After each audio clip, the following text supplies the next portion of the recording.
Terima kasih pemirsa, Anda masih menyaksikan Halo Indonesia. Pemerintah menyetop insentif mobil listrik pada 2026.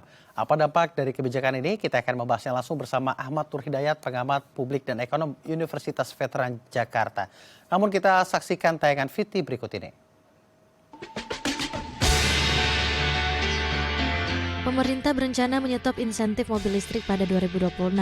Hal ini dinilai berdampak pada upaya penurunan emisi di sektor transportasi. Pasalnya, kebijakan tersebut akan mempengaruhi berbagai insentif yang selama ini mendorong minat beli masyarakat di Indonesia. Insentif yang tidak diperpanjang mencakup pembebasan bea masuk impor kendaraan listrik dalam bentuk mobil utuh atau completely built up atau CBU dari tarif normal sebesar 50% menjadi 0%. Di sisi lain, upaya pemberhentian insentif ini juga akan dialokasikan pada anggaran insentif untuk mendukung program mobil nasional sesuai dengan arahan Presiden Prabowo Subianto. Untuk kita bahas lebih lanjut, sudah bersama kami Ahmad Nur Hidayat selaku pengamat kebijakan publik Universitas Veteran Negeri Jakarta. Selamat siang, Pak Ahmad, apa kabar? Selamat siang, kabar baik Mas Akbar, semoga sehat semuanya. Oke, tentunya sehat semuanya. Kalau bicara soal pemerintah stop insentif mobil listrik, tapi kan ada target tentang bagaimana menurunkan emisi. Kalau Anda melihat kebijakan ini, apakah sudah tepat di 2026? Ya, sepertinya pemerintah melihat bahwa perkembangan mobil listrik sudah cukup baik ya, dan mungkin salah satu alasan karena cukup baik inilah kenapa di 2026 dihentikan insentifnya. Apakah ini cukup baik atau tidak? Ya, menurut saya insentif mobil listrik ini seperti kita sedang belajar naik sepeda, ada roda bantu 2 di kanan kirinya ya. Nah, kalau rodanya terlalu cepat kita copot roda bantu itu, kalau si pengemudi atau si pembelajar ini sedang aktif-aktifnya belajar, mungkin dia akan lebih semangat supaya dia bisa mengendarai sepeda dengan keseimbangan yang lebih baik. Tapi kalau seandainya memang roda bantunya itu terlalu lama dipasang ya, bisa juga nanti si pengemudinya terlalu pulas ya, bahkan tertidur saking enaknya mengendarai dengan penuh roda bantuan gitu. Jadi mencopot roda bantu itu ya, kalau dia terlalu cepat ya dia juga bisa salah, bisa jadi nanti terjatuh karena dia belum sanggup gitu untuk menanggung beban sepeda. Begitu juga dengan insentif mobil listrik ini ya.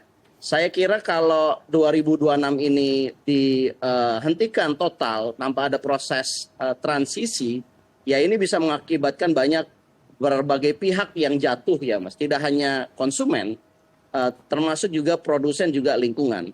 Apalagi kalau kita lihat kita punya target ya, pemerintah punya target menurunkan emisi. Nah, bagaimana kelanjutan penurunan emisi itu? Apakah menghentikan insentif ini akan juga kemudian malah emisi menjadi meningkat kembali ya, kalau di tengah kita membutuhkan emisi yang lebih sehat begitu. Bagaimana Anda melihat pengaruhnya terhadap industri otomotif khususnya? Bicara soal daya beli masyarakat saat ini. Ya, saya kira kalau seandainya insentif untuk mobil listrik ini betul-betul dihentikan ya, saya kira pihak pengusaha, pihak industri otomotif juga akan mengalami satu penurunan daya beli, ya, penurunan penjualan.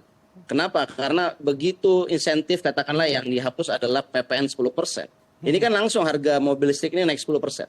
Dan kenaikan 10% ini ya bisa jadi akan mengurangi ya penjualan dari industri.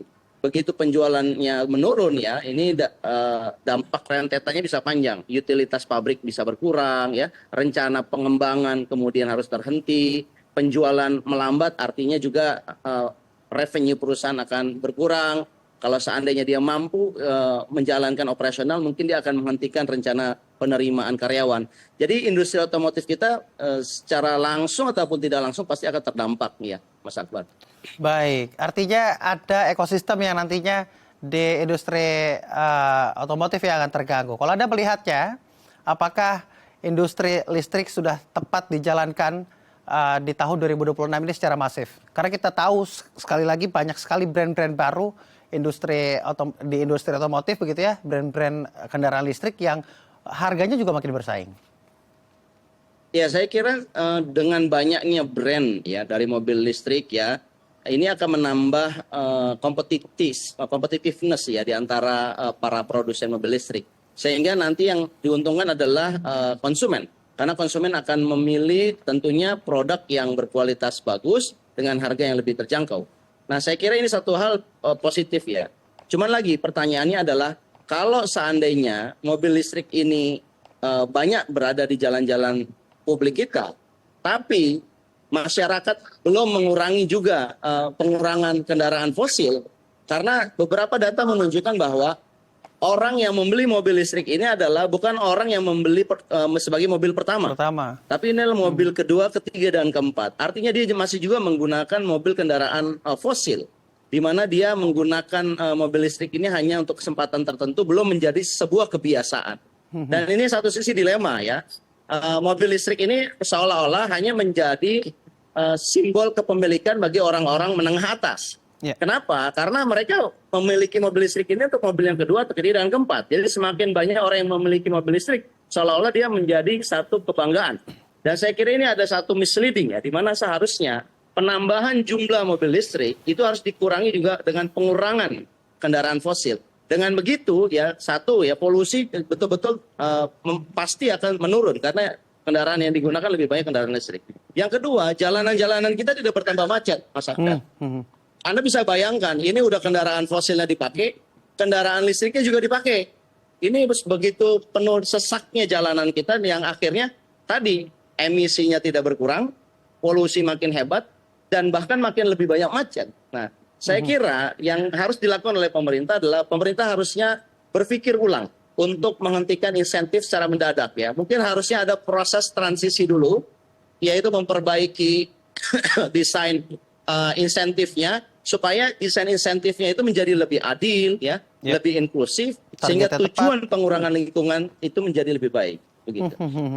Wah, ini fakta menarik ya. Ternyata bukan menjadi mobil pertama, dan tentu ini akan lebih memadatkan jalan-jalan di ibu kota begitu, khususnya karena tidak hanya mobil berbahan dasar fosil, tapi juga mobil listrik yang sebagai mobil tambahan yang tadi seperti Mas Ahmad sampaikan begitu. Mas Ahmad, seberapa efektif sih ketika mobil listrik ini dapat beroperasi begitu dan menggantikan kendaraan fosil untuk menekan emisi? Ya sebenarnya kalau seandainya mobil listrik itu betul-betul mengganti 100% ya penggunaan kendaraan berbahan bakar fosil, tentunya ini akan menyumbang kontribusi kepada lingkungan. Ya saya punya data misalkan di tahun 2022 ya, jumlah emisi yang dihasilkan oleh kendaraan bermotor itu menyusun 90% dari total emisi polusi udara. Artinya kalau kita bisa mengurangi 90%, katakanlah kita tekan ya, menjadi 60% misalnya, itu sudah sangat meter sekali buat lingkungan kita. Cuman masalahnya tadi ya, kalau listrik yang digunakan oleh kendaraan listrik kita, itu ternyata sumbernya juga dari membakar bahan bakar fosil seperti solar atau gas alam, ya berarti sama aja kita tidak melakukan perubahan apa-apa.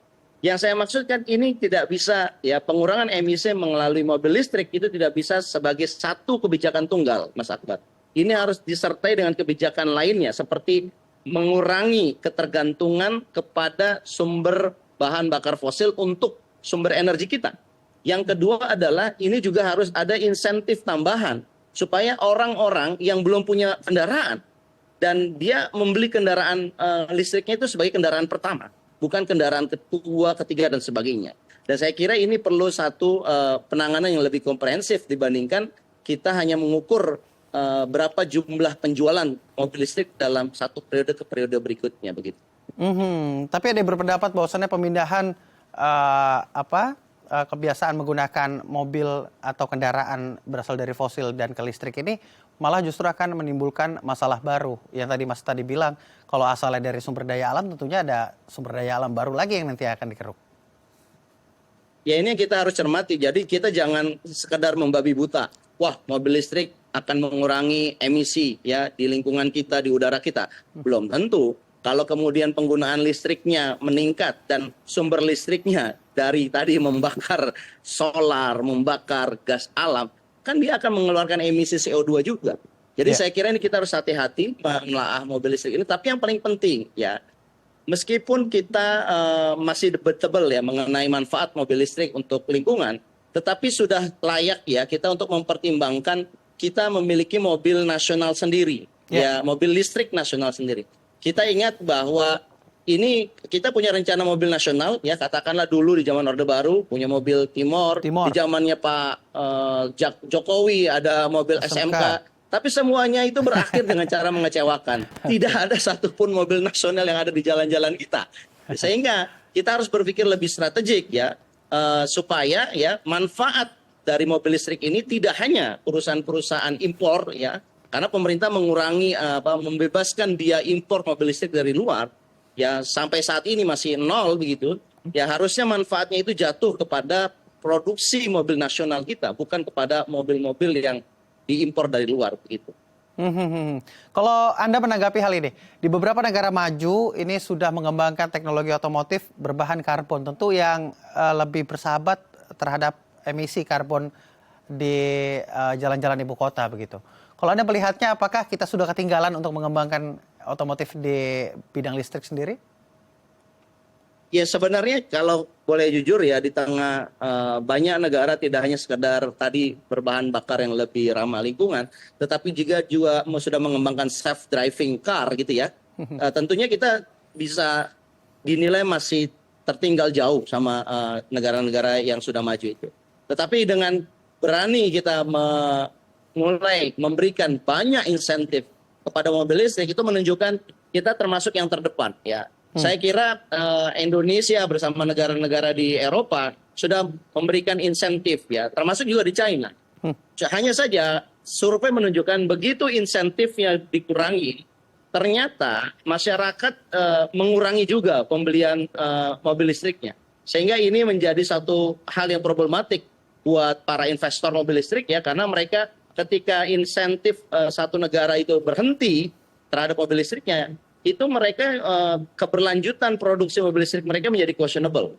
Jadi ini adalah salah satu jenis industri, saya kira banyak contoh di berbagai negara, mereka berkembang itu tergantung kepada subsidi atau insentif dari negara. Begitu insentifnya hilang, mereka tidak lagi kompetitif. Dan saya kira ini persoalan buat mobil listrik kita dan dunia, saya kira untuk bagaimana mereka bisa quote on quote ya mengalahkan mobil fosil, tetapi tanpa kemudian adanya sumber daya negara yang disia-siakan, yang terbuang percuma, yang tidak tepat sasaran, yang hanya memberikan subsidi untuk kelas menengah atas saja begitu. Baik, jangan sampai juga investornya kabur nih dari Indonesia nih. Melihat bagaimana kebijakan kita mungkin agak sedikit terburu-buru. Terima kasih Mas Ahmad telah berbagi pandangan terhadap kami di Halo Indonesia.